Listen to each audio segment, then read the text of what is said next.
नमस्कार, मी Ranjana. Home cook Ranjana channel वरती आपल्या सर्वांचं पुन्हा एकदा मनापासून स्वागत आहे. आजची मी भाजी जी करणार आहे तर त्या भाजीचं नाव आहे आंबाडीची भाजी. ही भाजी खाल्ल्यानंतर हिमोग्लोबिनचं प्रमाण वाढतं असं मी ऐकलेलं आहे. तुम्ही सुद्धा गुगल सर्च करू शकता. तर अशी पौष्टिक भाजी मी इथे बनवणार आहे. आंबाडीची भाजी बनवण्याच्या अनेक पद्धती आहेत वेगवेगळ्या. त्यातली एक पद्धत मी सोपी, साधी आणि सगळ्यांना आवडेल अशी दाखवणार आहे. चला तर मग रेसिपीला सुरुवात करते. आंबाडीची भाजी बनवण्यासाठी मी इथे भाजी छान स्वच्छ धुवून आणि कापून घेतलेली आहे. तर तुम्ही आंबाडीची पानं बघू शकता. या प्रकारची ही आंबाडीची भाजी असते. लांब लांब ह्याचे पानं असतात आणि हे असे 4-4, 5-5 पानांचा हा असा गुच्छ असतो. या प्रकारे ही भाजी असते. पौष्टिक तर आहेच आणि चवीला सुद्धा थोडीशी आंबट ही भाजी आहे. त्या पानं मी इथे दाखवण्यासाठी ठेवले होते. बाकी मी हे खूप बारीकही कापलेले नाहीयेत. साधारण मिडियम हे कापून घेतलेले आहे. स्वच्छ धुवून आणि ही भाजी मी कापून घेतलेली आहे. इथे मी 1 वाटी घेतलेली आहे तूर डाळ. 6-7 इथे तिखट मिरच्या घेतलेल्या आहेत आणि 1 छोटी वाटी भरून मी शेंगदाणे घेतलेले आहेत. कच्चे शेंगदाणे आहेत, गावरान लाल कलरचे. तर शेंगदाण्याचं प्रमाण तुम्हाला कमी जास्त इथे केलं तरी हरकत नाही. जास्त झाले तरी शेंगदाण्यामध्ये प्रोटीन असतं. भाजी छानच लागते. तुमच्या आवडीनुसार इथे तुम्ही कमी जास्त शेंगदाणे करू शकता. डाळ मी इथे स्वच्छ धुवून घेणार आहे आणि गॅसवरती एकीकडे कुकरमध्ये मी 1 तांब्याभर पाणी गरम करत ठेवलेलं आहे. पाणी कुकर मधलं गरम झालेलं आहे. शेंगदाणे मी पाण्यामध्ये घातलेले आहेत. तूर डाळ स्वच्छ धुवून घेतली, ती पण इथे घालते. तूर डाळ तुम्हाला चालत नसेल किंवा काही प्रॉब्लेम असेल तर तूर डाळीच्या ऐवजी तुम्ही मूग डाळ सुद्धा इथे वापरू शकता. हिरवी मिरचीचे 2-2 तुकडे करून याच्यामध्ये घालायचे आहे. ही भाजी चवीला थोडीशी आंबट असते, मी मगाशी बोलले. तर त्यामुळे आपल्याला इथे टोमॅटोचा वगैरे किंवा चिंचेचा असं काही वापर करायचा नाही. जाडसर तुकडे करून मी याच्यामध्ये घातलेले आहे. भाजी आपल्याला टाकायची आहे. हे सर्व आपल्याला एकत्र कुकरमध्ये 3 शिट्ट्या करून घ्यायच्या आहेत. व्यवस्थित एकदा मिक्स करून आणि आपल्याला कुकरचं झाकण इथे बंद करायचं आहे.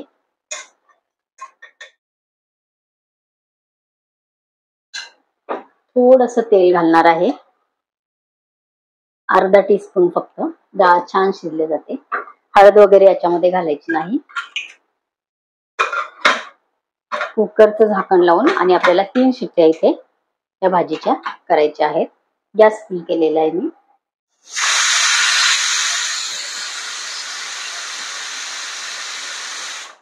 कुकरची इथे 3री शिट्टी आहे. गॅस मी बंद करते आणि कुकर आपल्याला थंडगार केल्यानंतर उघडायचा आहे. कुकर इथे वाफ आपली गेलेली आहे. तर कुकर आपल्याला आता खोलायचा इथे. डाळ आणि भाजी आपली छान शिजलेली आहे. रवीने आपल्याला थोडीशी घोटून घ्यायची.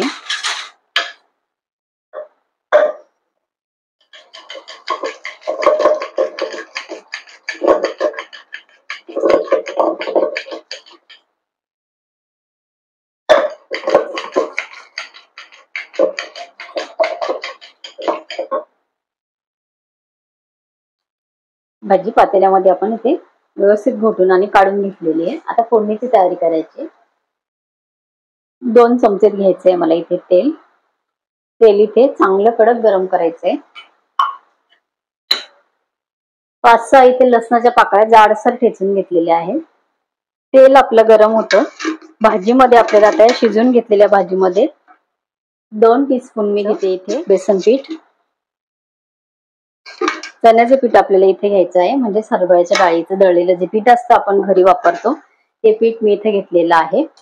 हे कशासाठी घ्यायचं आहे तर या भाजीला थोडासा घट्टपणा येतो आणि चवही छान लागते. म्हणून 2 चमचे पीठ शिजलेल्या भाजीमध्ये इथे आपल्याला घालायचं आहे आणि व्यवस्थित आपल्याला घोटून घ्यायचं आहे.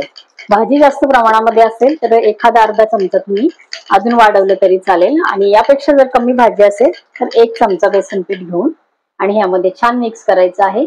खूप छान घट्टपणा येतो भाजीला आणि भाजीची चवही छान लागते. रवीने एकदम असं छान मिक्स केल्यानंतर एकही पिठाची गाठ आपल्या याच्यामध्ये राहत नाही.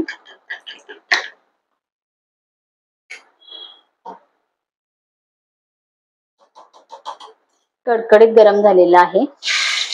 राई घेतलेली आहे. बारीक राई आहे. तर 1 चमच्याला थोडीशी कमी आहे एवढी राई मी घेतलेली आहे. 1 टीस्पून इथे जिरे घेतले. जाडसर कुटून घेतलेलं लसूण.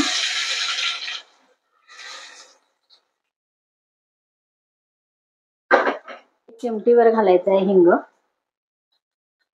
अर्धा टीस्पून घालायची आहे हळद. हिरवी मिरची आपण शिजत लावली तेव्हा टाकलेली आहे. तिखट तुम्हाला आवडत असेल तर अजून वापरू शकता.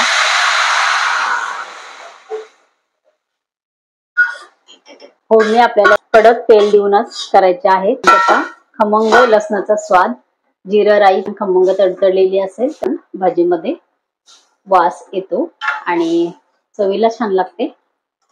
थोडंसं पाणी घालणार आहे, खूप जास्तही पाणी या भाजीमध्ये घालायचं नाही. काही ठिकाणी या भाजीला गरगट्टा भाजी म्हणतात, काही ठिकाणी डाळ भाजी, वेगवेगळ्या ठिकाणी वेगवेगळे नाव या भाजीला असू शकतात. चवीपुरतं मीठ घालायचं आहे.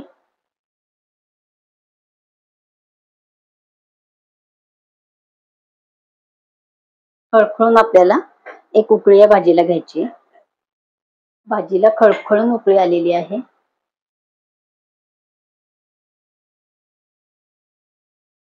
मस्त वास सुटलेला आहे. ही भाजी गरमागरम भाताबरोबर किंवा ज्वारीच्या भाकरीबरोबर खूप छान लागते. नक्की करून बघा. आंबाडीची भाजी मार्केटमध्ये सगळीकडे अवेलेबल आहे.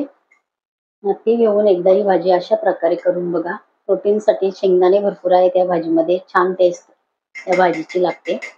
2 चमचे ते चण्याचं पीठ आपण टाकलं, टेक्स्चर छान येतं भाजीला, घट्टपणा येतो आणि चवीला खूप छान लागते. या पद्धतीने आंबाडीची भाजी नक्की करून बघा. गॅस मी बंद करते. इथे आंबाडीची भाजी तयार झालेली आहे. आंबाडीची भाजी इथे आपली तयार झालेली आहे. या पद्धतीने डाळ भाजी नक्की करून बघा. भाजी पौष्टिक तर आहे पण बनवायलाही सोपी आहे. तर आजची ही रेसिपी तुम्हाला कशी वाटली कमेंट जरूर करा. माझ्या चॅनलवरती अनेक रेसिपीज आहे, त्याची लिंक मी खाली डिस्क्रिप्शन बॉक्स मध्ये दिलेली आहे, तुम्ही चेक करू शकता. तुम्ही मला फेसबुक आणि इंस्टाग्रामवर सुद्धा फॉलो करू शकता. माझ्या व्हॉट्सअप चॅनलला ऍड होऊ शकता, त्याची लिंक मी खाली डिस्क्रिप्शन बॉक्स मध्ये दिलेली आहे, जरूर चेक करा. माझ्या चॅनलवरती अनेक प्रकारच्या रेसिपीज आहे. एखादी रेसिपी आवडली तर जरूर करून बघा. परत भेटूया असंच एका छानशा रेसिपी बरोबर. तोपर्यंत बाय बाय.